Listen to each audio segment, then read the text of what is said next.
Yo guys, for today's video, andito tayo ngayon sa bodega. Babawasan natin yung yung katas ni Meta, ni Lolo Meta. Eto, tumitingin kami dito ng ng refrigerator na for the business. Yes.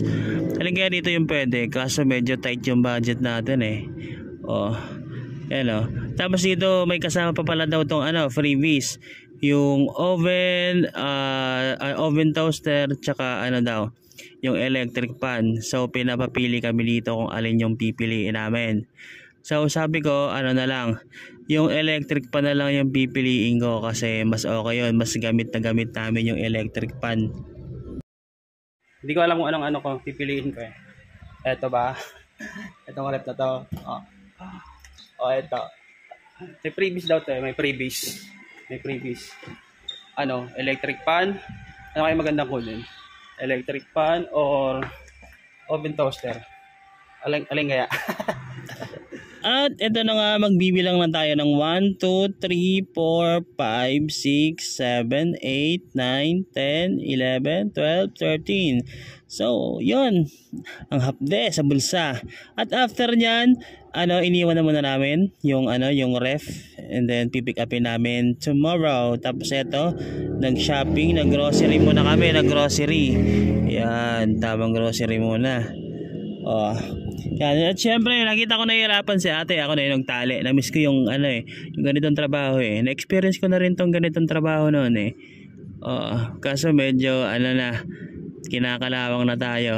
Yan. Ako na nagtali yan. Hindi ko kasi hindi ko kasi kayang makita si ate na nagtatali yan. Ang ganda ni ate, tapos magtatali lang ng ganyan. Yan.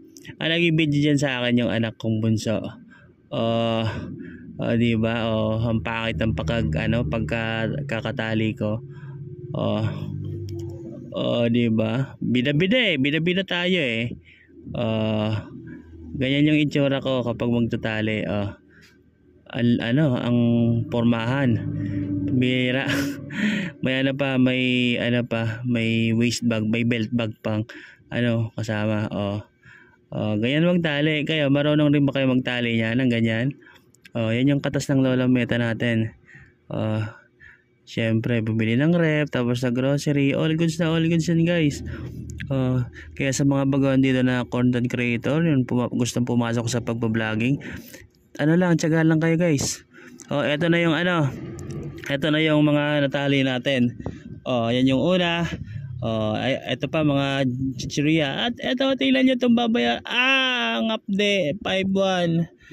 5-1 yung babayaran natin. At ito na nga, kinakarga ko na sa push cart kasi pauwi na. Bali 3 boxes. Yan, tapos may isang paper bag. All goods yan guys. Araw-araw sipag lang. Ganyan yung itsura ko. All goods. Black na black yung pormahan natin. Tapos naka white shoes, tapos naka red bucket hat. Diba? So yun, sa mga dyan, papasok sa mundo ng vlogging, tiyaga lang kayo guys. Sa una talagang mahirap, as in mamamalimos ka ng mga followers, ng mga views, as in. Next video natin yung pag pick up natin ng ref. Yan